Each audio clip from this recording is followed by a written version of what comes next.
आत्मा को परमात्मा से जोड़ने का माध्यम है संगीत। राज्य मंत्री श्री लोधी 2 दिवसीय पंडित नंद किशोर शर्मा स्मृति समारोह का किया गया शुभारंभ। पहले दिन अनुश्रुति वृंद, विदुषी सुलेखा भट्ट और पंडित संजू सहाय की प्रस्तुति। संस्कृति, पर्यटन और धार्मिक न्यास एवं धर्मस्व राज्य मंत्री श्री धर्मेंद्र भाव सिंह लोधी ने कहा कि दार्शनिक और आध्यात्मिक परंपरा में संगीत का बहुत महत्व है। संगीत हमारी परंपरा का अभिन्न अंग है। यह आत्मा को परमात्मा से जोड़ने का माध्यम है। संगीत की उत्पत्ति ब्रह्मा जी ने की थी। उन्होंने इसका ज्ञान शिव जी को, शिव जी ने सरस्वती जी को, सरस्वती जी ने नारद जी को और फिर गंधर्व और अप्सराओं को संगीत का ज्ञान प्राप्त हुआ। राज्य मंत्री श्री लोधी भारत भवन के अंतरंग सभागार में पंडित नंद किशोर शर्मा स्मृति समारोह के शुभारंभ कार्यक्रम को संबोधित कर रहे थे। राज्य मंत्री श्री लोधी ने कहा कि वेद हमारी संस्कृति और परंपराओं के आधार है। इसमें समावेद संगीत को समर्पित है जिसमें सामवेद संस्कृति को समर्पित है। ईश्वर की उपासना का सबसे सरल माध्यम संगीत है। संगीत के सातों स्वर वैज्ञानिक पद्धति पर आधारित है। पंडित नंद किशोर शर्मा जी का नाम अनहद के आकाश में प्रकाश की तरह है जो कई पीढ़ियों को प्रकाशवान करेंगे। वे संगीत के सच्चे साधक थे जिन्होंने संपूर्ण जीवन संगीत को समर्पित कर दिया।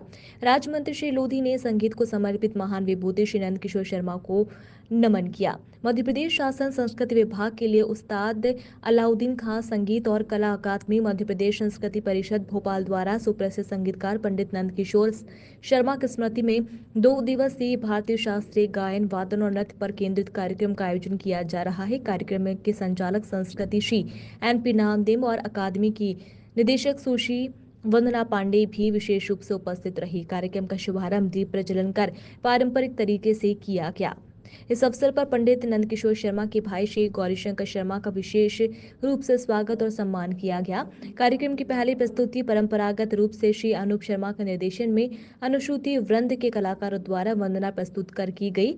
इसकी रचना पंडित नंदकिशोर शर्मा ने की। सर्वप्रथम सरस्वती वंदना माँ शारदे वरदे हमें तेरे चरणों का प्यार दे थी और उसके बाद गुरु वंदना गुरुदेव शत करु चरण वंदन प्रस्तुत कर श्रोताओं को आत्मविभोर कर दिया। इस प्रस्तुति में श्री विपिन पौराणिक, श्री शोपान अम्बा केलकर, श्री सत्यम शर्मा, श्री अजीम अहमद, श्री रविंदर, सुश्री वंदना दुबे, सुश्री विनीता चौहान, सुश्री वारुणी शर्मा, सुश्री अंतरा वर्णेनकर, सुश्री सुहानी सिंह ने गायन किया। वहीं श्री शशांक मिश्रा ने तबले पर और श्री अनूप शर्मा ने हारमोनियम पर संगत की।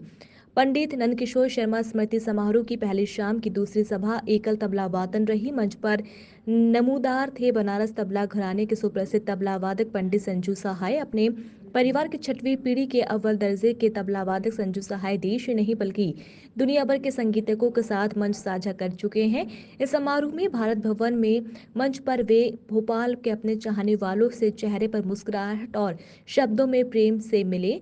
पंडित संजू सहाय ने प्रस्तुति के लिए 3 ताल को चुना। बनारस घराने की पारंपरिक बंदिशों को अपनी उंगलियों को जादू से कुछ इस तरह पेश किया कि सुनने वालों ने अपनी आत्मा में सदियों पुरानी थाप, सुखद अनुभव और सुदीर्घ साधना को महसूस किया। उनके साथ सुविख्यात संगीतक पंडित धर्मनाथ मिश्रा ने हारमोनियम पर संगत की। अंतिम प्रस्तुति भोपाल की सुप्रसिद्ध गायिका विदुषी सुलेखा भट्ट और साथी कलाकारों के गायन की रही। इन्होंने अपनी प्रस्तुति की शुरुआत के लिए राग नंद का चयन किया। मधुरता और सौंदर्यता से